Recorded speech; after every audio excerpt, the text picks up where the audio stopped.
So I want to share something with you.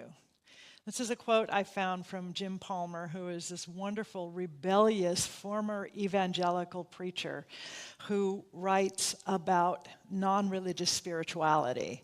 And I recommend him. He's got information. He's got articles on Substack, and you can find him all over the internet. Not Jim Palmer, the pitcher, who was really good looking, by the way, when I was in college. He probably still is. He pitched for the Orioles. And okay, I'm digressing now. But Jim Palmer, he wrote this: most people are performing their way through life, hoping someone will finally tell them they're enough. Anyone here? Okay. Yep, I get it. Thank you for being authentic about that. Because what happens is we do that. We are waiting for someone to finally acknowledge us and say, you're good enough, you're good, I see you, you're good, you're good. And yes, we have to be acknowledged, and yes, we want to be acknowledged. It's a basic human need because it's about that thing of being community and being connected and just being known, right? Being known. But the thing is, when we are waiting for someone to finally tell us that we are enough, then what we have done is basically outsource our well-being and our power. We have outsourced it. The outsourcing of our well-being means that we have also outsourced our value, our worthiness, and even, and perhaps especially so, our peace. That choice to be at the mercy of somebody else's acceptance, opinion, or approval is the way. By the way, this is the fast track. This is how you eliminate joy. So if you've got an excess of joy in your life, put somebody else in charge of your well-being and wait for them to tell you that you matter. That's a really effective way to do it.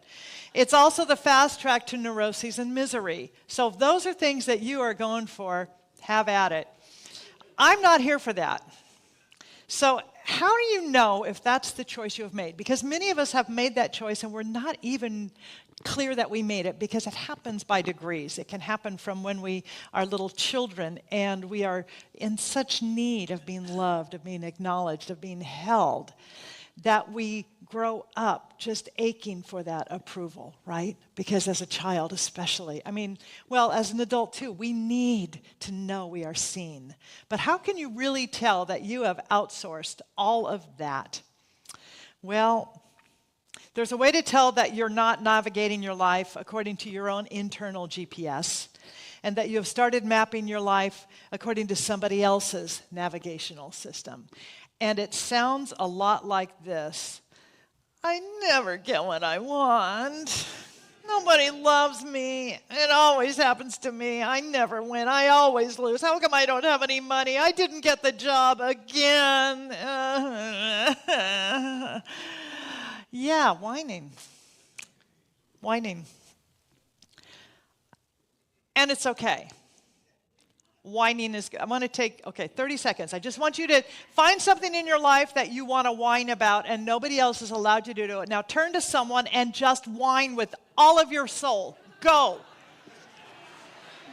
Come on. Don't be shy. Whine. And if you can't find something to whine about the fact that we're whining. Okay, that's enough. Whining is the doorway.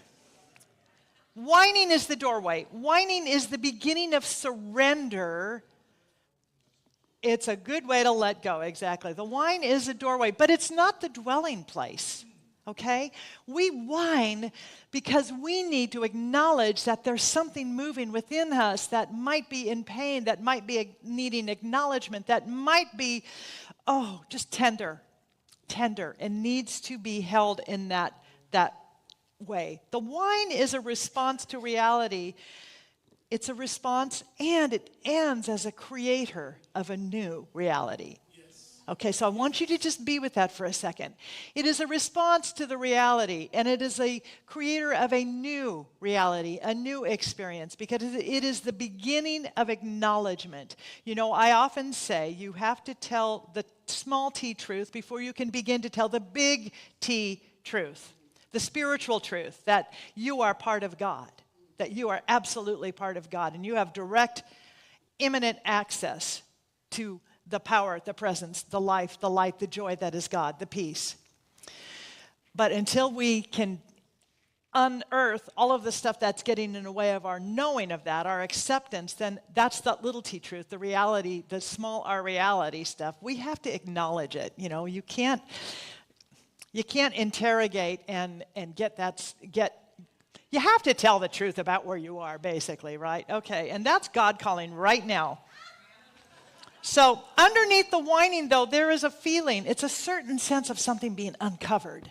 It is a sense of something being uncovered. And that thing that's being uncovered very often is going to feel, get ready for it, like the beginnings of clarity. It's going to feel like clarity. The real birth of clarity, by the way, for me, has happened in my willingness to ask this question. Who told me that looking outside of myself for peace, well-being, and value was the way to navigate and map my life? So I'm going to ask you, who told you? Who told you that looking outside of yourself for peace, for approval, for well-being, for value was the way to navigate and map your life? Who told you? Or maybe you just sort of merged into it. Our society likes to talk us out of our own authenticity and trusting ourselves. And who told you that your voice about your life mattered less than someone else's voice about your life? Who told you that? What we are talking about here is you and I deciding to consciously listen to that voice, the voice within instead of the voices without, right? To give our inner soul, our sense of heart, all of that more sway than that noise out there. And there's a lot of noise out there.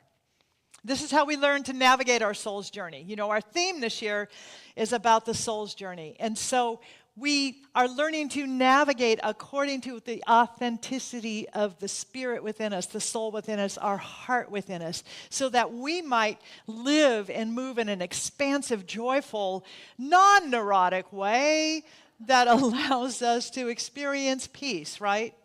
We are choosing to value our own listening more than someone else's advice or opinions.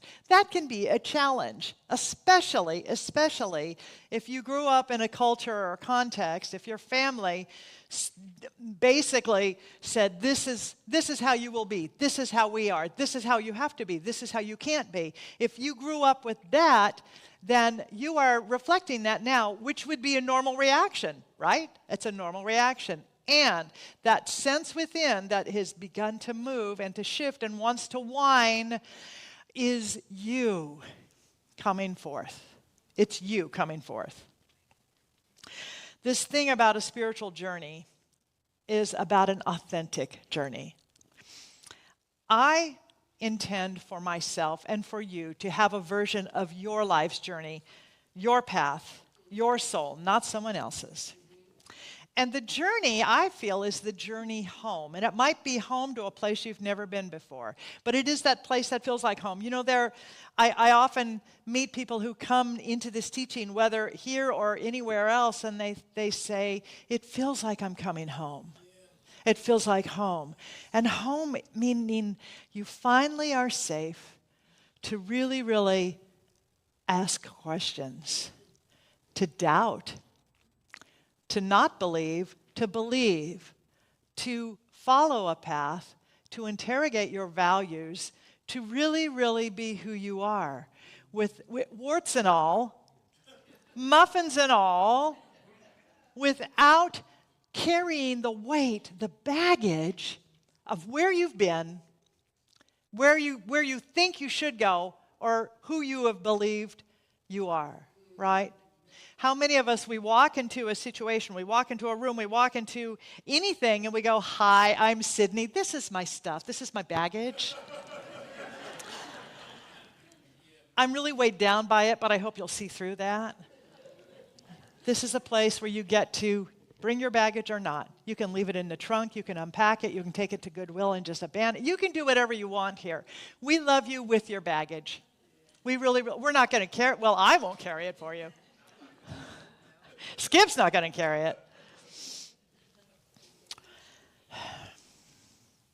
This is the home where we feel safe to grow, to think, and to not live according to a dogma or a setup that is not and never has been, perhaps, yours. I believe that we are here to remember who we are as divine creations of spirit. When I say remember, reconnect, rejoin, to just recognize, to re-know, to remember who we are. And it is that deep remembering down below. You know, the spiritual journey is about that. It's about forgetting and remembering, forgetting and remembering. And my dedication here is to always remember the truth about you until you remember it for yourself. And particularly those times when you have forgotten. That's what our practitioners do. They absolutely stand in that knowing and in that practice, in the years-long study, years and years-long study of knowing the truth about each of us as being not just God adjacent, but we are God creations. We are the way that God shows up in the world as manifest beings, as manifest expression, this is how God has to show up in the world. God doesn't do a Monty Python thing and reach down from heaven and save us. God expresses through our hearts, through our souls, through our talents, through our gifts, through that which we present. That's who we are. That's God as us.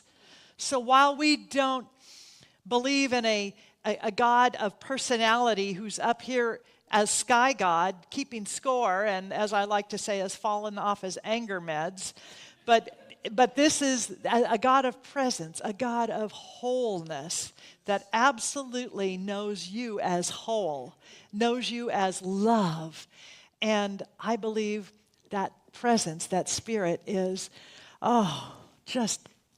going, hooray for you, hooray for us, standing back here going, come on, remember. Just please remember and love yourself as I love you. One of my friends, a minister, made her transition about a month and a half ago. And when I went to her memorial, I learned something about her I didn't know. And that's that her name was Laura Shackelford, and she was out in Palm Desert. And she would speak of the divine presence, that greater self that we are, not as your higher self or her higher self. She would refer to that as Big Laura. I thought, wow, our great journey, some of us think it's from the head to the heart, but I think our great journey is coming away from this sense of God up here, higher God, to relocating God in here.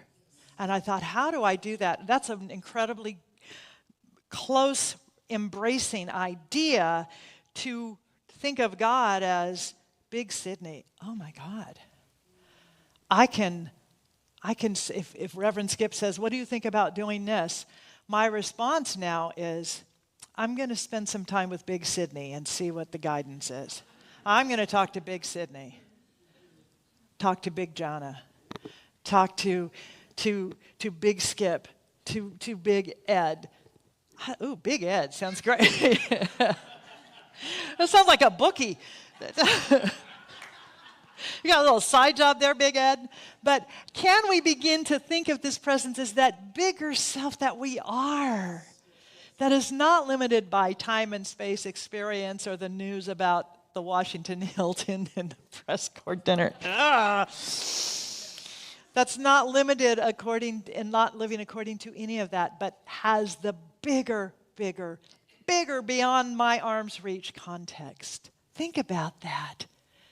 Big Susan, big Jamie, big Suzanne, big God, big Laura, big Sydney. We are here to begin to navigate our lives according to our innate God beingness. Yet we have probably been mapping our lives according to other people's approval or trying to get it, trying to control circumstances. Oh, good luck with that. Collecting achievements and titles, fearing and grasping for financial security. That's another way we come back to small God, or small Sydney, as opposed to big Sydney. And here's the one that really, really will immediately take us from a sense of oneness with the divine to a singular in-body experience, and that's being right. Lock the doors, please.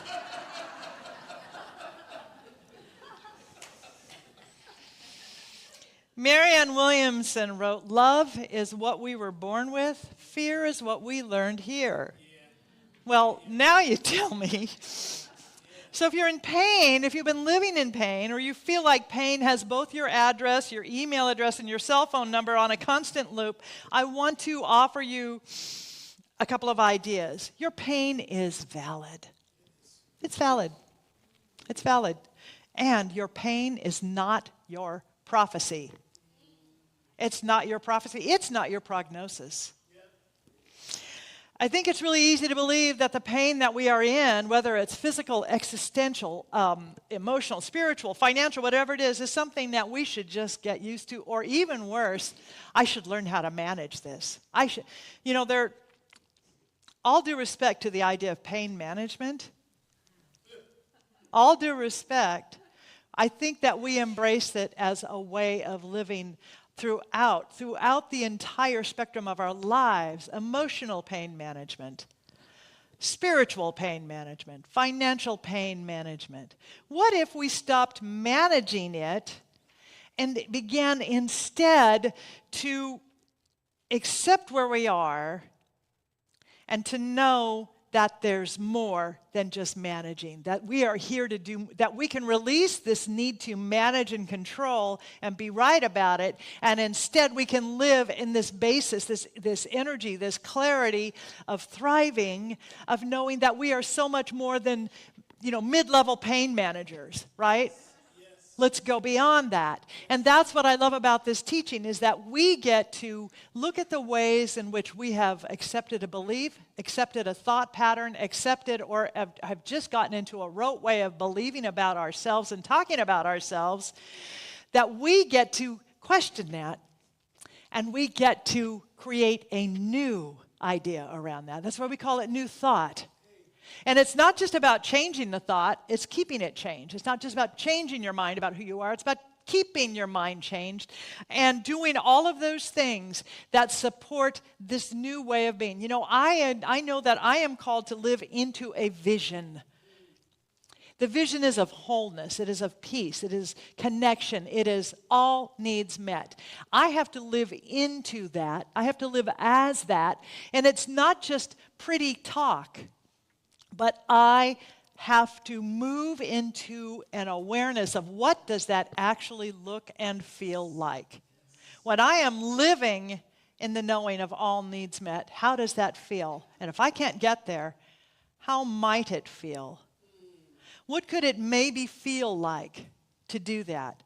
I have to come back because the camera starts following me. And then they get nervous because I'm out of the spotlight, and then I get notes later. Okay, I get it, fine. I like to move around a lot. But when we live into the vision, it's what Ernest Holmes talked about when he said, prepare for your demonstration. So a demonstration is the result of a change of consciousness, a change of prayer, a change of knowing who we are, how we are, and what we are worthy of, and beginning to say, wow, I am worthy of having a life as an incredibly gifted, wonderful singer who is now back on Broadway. Thank you so much. And then doing the work to make that happen. Doing the stuff to preparing for it. And I know that Charles, when he moved back to New York, and this is his story, and I shouldn't tell it because he could tell it a lot better than I. But in order to make that move back, he realized that voice was calling him to be that wholeness of expression, of artistry, to be in that energy again, to be in that community again. So he didn't just thumb a ride to get there. I know he packed boxes. I know he talked to people and said, I'm going to be coming up there. Who can I talk to? I know that he reached out to agents and the community, the theater community. I know that he did all this. And I haven't even talked to him about that part. But I know that that's what we do to prepare for our demonstration. We prepare to be the space for that thing that we want to have happen. So if you are wanting to be, I don't know, an artist, a painter, are you painting? Do you have the brush in your hand? Come paint my bathroom. Show yourself, show the law of your being that you are willing to participate in the outcome, that you are willing to do that which is needed to be done in order to be the space for that big idea to happen. That big idea, the big expression, big Barbara to come through, right? Yeah. Big April. Yes. So, you know, we think that this pain is something we have to manage, and I think that we also blamed ourselves for the pain, and that's just metaphysical malpractice on ourselves, because we take this, we go, well, what's in my consciousness? How have I done this? How have I created this? Oh, get over it. Just move on and start thinking in a new way, because nobody needs to hear your story again, especially you. Because the more we repeat that story, once or twice, you need to do it, because that's how we understand what we've been doing and how we got there. But you start doing it beyond that, and now you are creating it again and again and again. Second verse, same as the first, a little bit louder, a little bit worse, right? And you might feel that everything you've gone through, or what you're going through now, means that you have lost God, that you've lost God. You did not lose God. What you lost was a concept of God that was always too small for actually what you were going through. It was way too small. What remains when the concept, that small concept of God, falls away, that's actually is what has been holding you all along. That invisible infinite, the invisible infinite. What if you had a concept of God that was big enough to hold you, never abandon you, and for you to never abandon? Big Maya. Big Maya. Big Colleen. Right? That big presence. That big presence. Big Victor. The big presence. The greater presence of who you are. I think that we need to give God an upgrade in our own thinking. You know, if we can deconstruct our old ideas of God and then reconstruct who God actually is. You know, I've talked about this before, that in the Old Testament, God was problematic. God was moody and mean and could not be pleased, was just subject to, you know, to ego. God was a very ego-based kind of deity. And I think the guys in marketing got together towards the end of the Old Testament and said, look, we need a more user-friendly concept going on here, because it's hard to promote you when you are like smiting and smoting everybody. Is it possible that we could upgrade? Can we elevate this idea? And so the New Testament was born. This is how I see it. Believe it or don't, I don't care. But the New Testament was user-friendly God. This was a God of love, so not a God of punishment, task, and transaction, by the way. Not transactional God, that's all Old Testament. But New Testament is about the God of love, the God of presence, the God of compassion. And this is it, as humanity has embraced a larger experience of compassion, so have we allowed for a larger God of compassion. Now we are at this place of even moving beyond that God of compassion, that loving, user-friendly God that doesn't need to be auditioned for or we don't need to justify our existence for. But now this is the God of full-on presence, oneness, that we are one with, that we are one of. As I said before, not just God adjacent, but we are that franchise. We are here as God in this space. that means our lives are so much greater than we thought. And if today is the first day that might be sort of glimmering for you, oh my God, congratulations, hooray for you. This is awesome. Hooray for us, hooray for you, because the more we awake, the more we touch the rest of humanity, the heart of all humanity, so that everybody begins to awake. And we don't need to be reaching out to all of those things out here where we have outsourced our power, where we think the government's going to make us happy, or our lover is going to make us happy, or the job's going to make, whatever it is, that we come into this place of knowing, oh, I am here to be joy now. Yes. I am here to be that now.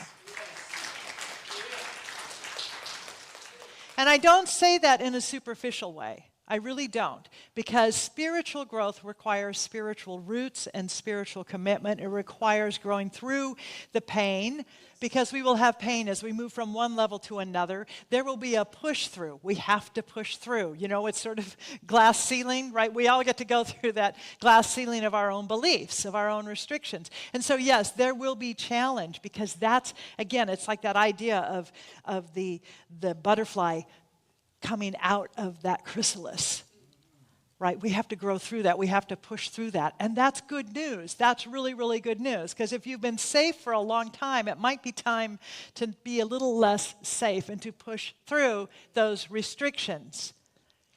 The growth takes commitment. Because what I also know, that in my own life and what I've seen with people I've worked with and my students, and of course nobody here, that sometimes our spirituality is skin deep and a mile wide. That serves no one, especially you. Skin deep and a mile wide means that the practice has not come in. It's come into your talk, perhaps, but it's not in as a practice. It hasn't gone cellular, right? Skin deep. You know, the skin comes off, right? It peels. We shed our skin.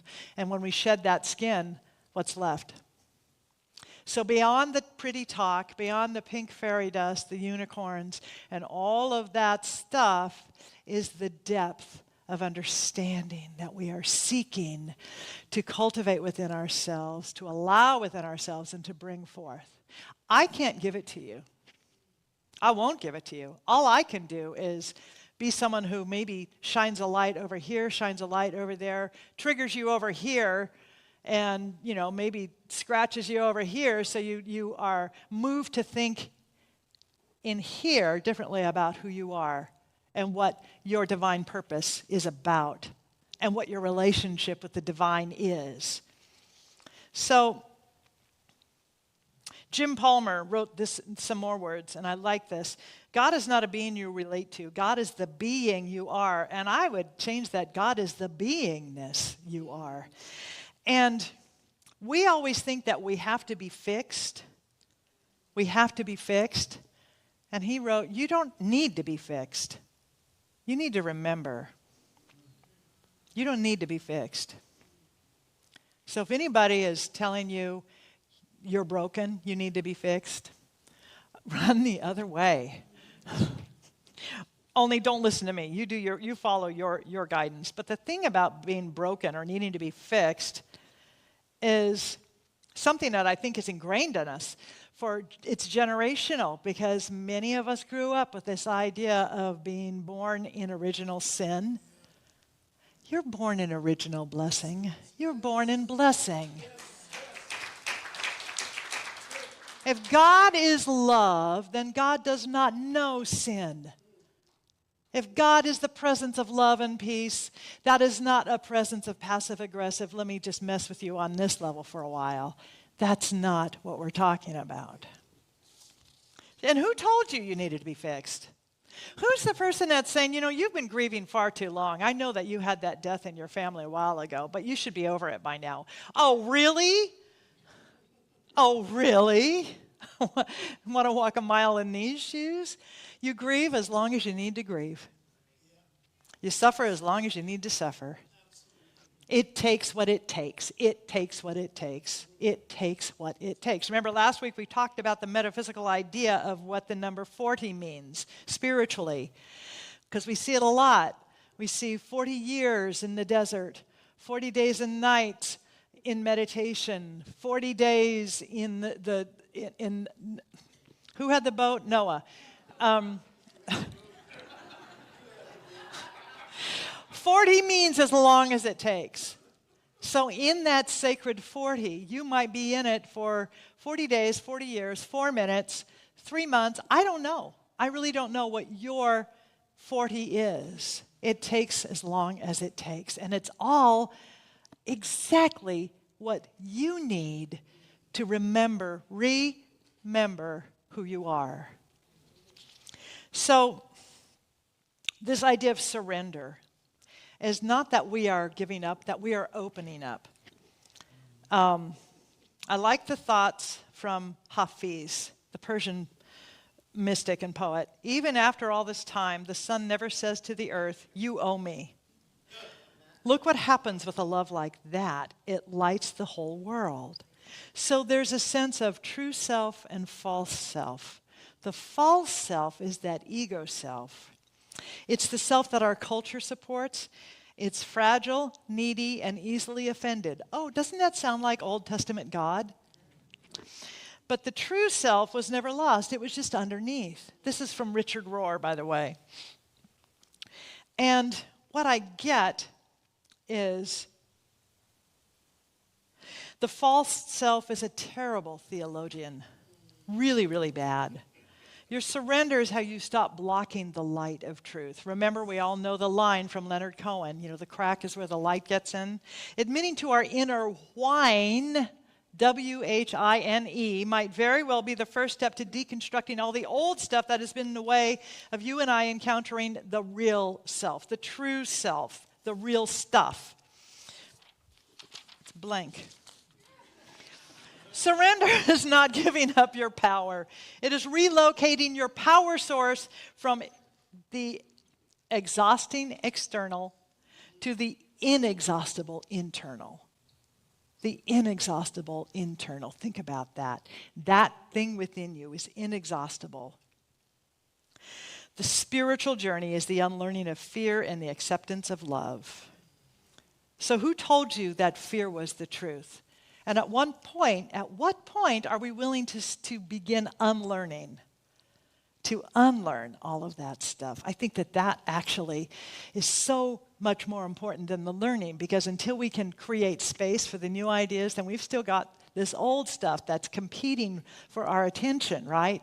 Our fear competes for our attention. Our doubts compete for our attention. They show up in the world competing for our attention. Was that the end of it? No, I thought I had more. That's what that was supposed to be. I do have more. We are here to come home.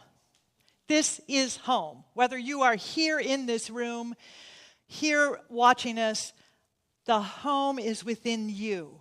You are that home. You are the home. You are the home. You are that place. So I want to invite you to begin now to surrender, to let go of all of the stuff that has been in the way of you knowing who you are, the false self, that bad theologian that might be just giving you one message, which is, let it go. Let go of that old idea. Forgive that person. Forgive that circumstance. Forgive. And you know what forgiveness means? It means to give truth for what you think happened. That's it. And to stop identifying as that person who was wounded by that, who was victimized by that, who was hurt by that.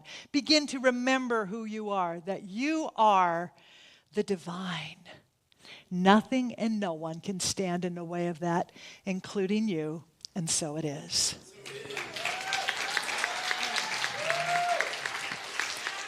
All right. Thank you. So let's take a moment to just anchor this, shall we? We turn within. Remembering to remember that right where we are, the power and presence of God is fully orbed as each and every one of us, coming forth in joy, in peace, in this divine design of what's possible. That love is here And it is greater than any of the ideas that we have held in its way. It is greater than the darkness. It is greater than the fear. It is the truth of who and what we are, and we say yes to it in this moment. And in that collective yes, we absolutely know that we are blessed beings here to rise up, to deconstruct, and to be joyful creations of spirit. We allow that. We let that be. And in that, we bless this community. We bless this church. We bless all churches, all paths to God, all mosques, all ashrams, all temples, all synagogues, cathedrals, wherever two or more gather, there I am in the midst of thee, and my name is light, my name is love. I am that, I am that, I am, and so are you. And with that, we know that we are embraced and expressing love, because that is our job. We surround this entire planet with the clarity of love. We surround everything that we think is happening in the news, that we see happening in the world, whatever it is, with the clarity of love. Love purifies, love heals, love lifts. We know this to be so. And we say, and so it is. And together we say, amen.